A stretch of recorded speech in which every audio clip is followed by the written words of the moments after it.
Ang nangyari sa nakaraang chapter ay matapos sabihin ni Rudius na papakasalan niya si Sylvie, ay natuwa si Ariel sa kanyang magandang desisyon.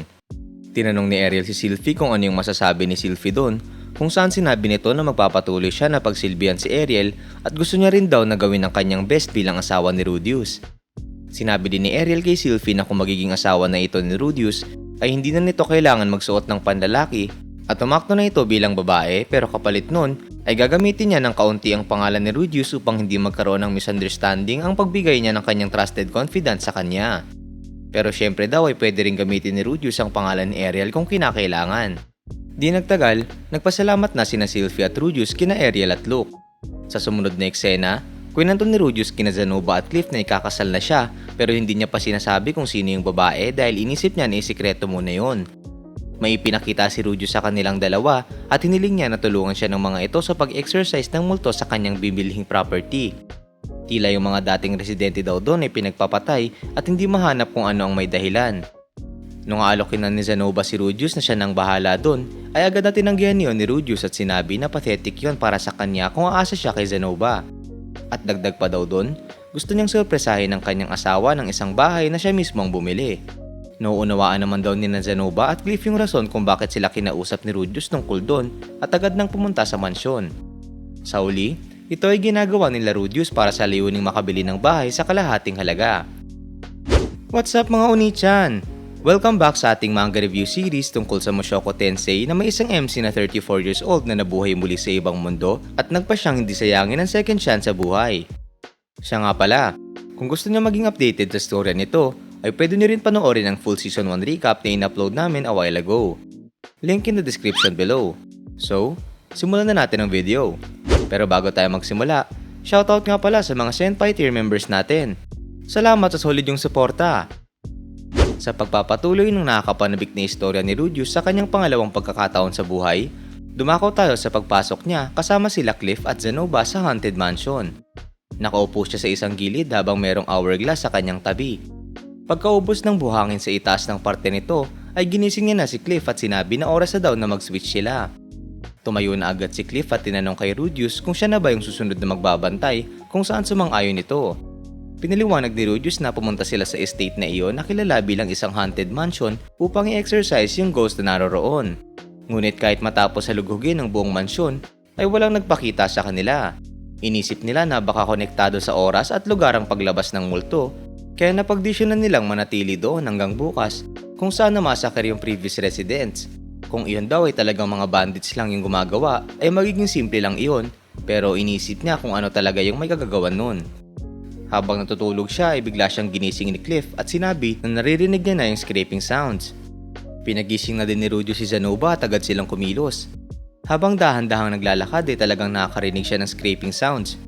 Pumikit si Rudius at agad na ginamit ng kanyang foresight eye upang maging handa.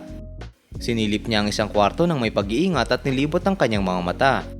Napatanong naman si Zenobia kung may nakita ba siya, kung saan sinabi niya na wala, at mukhang yung tunog daw ay nanggagaling sa ibaba nila. Sinabi ni Rudius kay Zenobia na maghahanap siya ng mga kalaban kung saan nauunawaan naman daw iyon ni Zenobia at siya na daw ang magiging vanguard. Pinauna naman ni Rudius si Cliff kung saan sumang-ayon naman iyon. Di nagtagal, sabay-sabay na sila bumaba sa mas mababang palapag. Nagmasid-masid sila dito at nilibot ang lugar. Matapos yun, sinabi ni Zenobia na naghanap na siya hanggang sa basement pero wala pa rin siyang nakita habang hingal na dito sina Cliff at Rudius. Sa isip ni Rudius ay sinasabi niya na ninervyos lang siya. Matapos yun ay inaya niya na sila Zenobia na bumalik sa room at halugugin na lang ulit yung mansyon bukas. Habang sinasabi niya na idadamay na rin nila yung garden sa paghahanap bukas, bigla siyang may nakita sa itaas ng hagdan.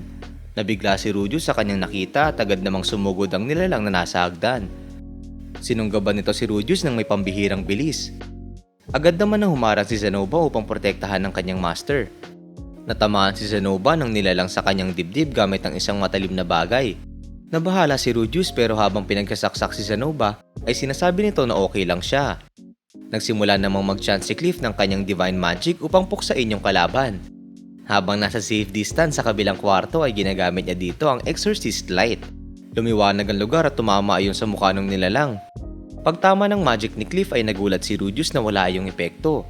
Dahil doon napagtanto niya na ang kalaban nila ay hindi isang multo. Habang pinagkasaksak si Zenobia ng nilalang ay agad na nagkas si Rudius at pinaalis si Zenobia sa kanyang harapan. Sumigaw naman si Zenobia at hiniling na maghintay si Rudius.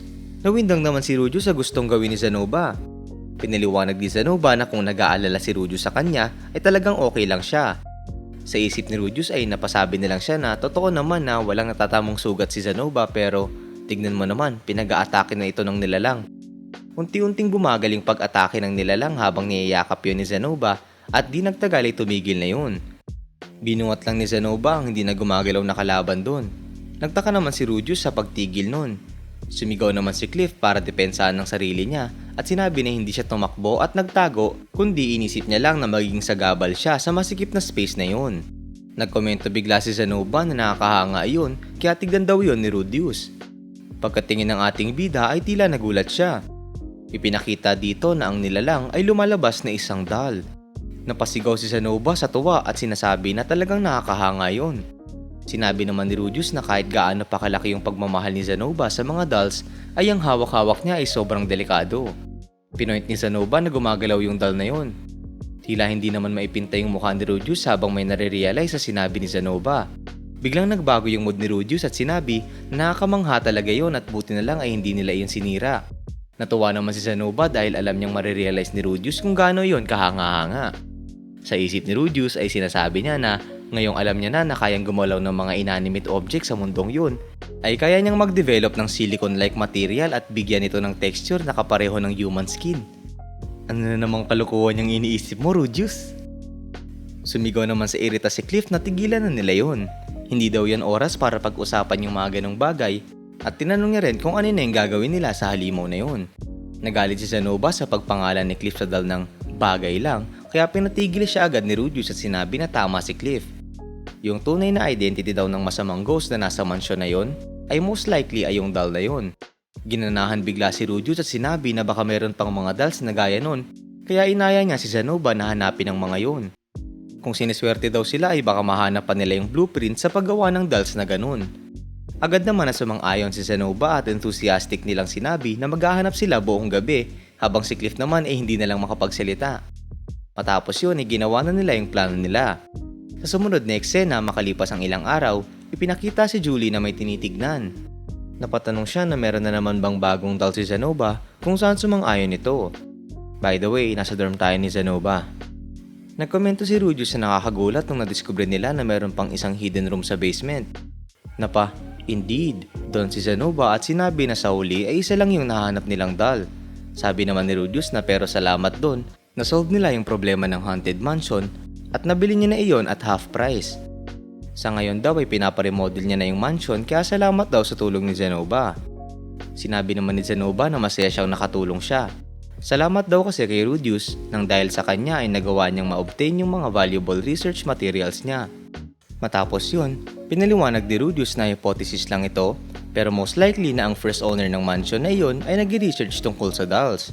At yung librong hawak niya daw ay naglalaman ng lahat ng impormasyon sa doll na nakuha nila. Hindi niya daw iyon mabasa ngunit yung magic circle na nandoon, according kay Cliff, yun daw ay similar sa mga ginagamit sa magic tools.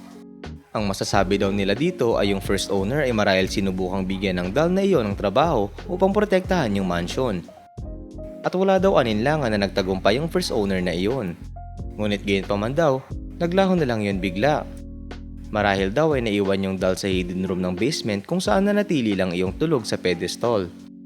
Ngunit sa anumang rason, nag-activate yung doll at ginagawa nito yung trabaho niya na paglilinis ng mansion at bumabalik sa pedestal kapag natatapos na.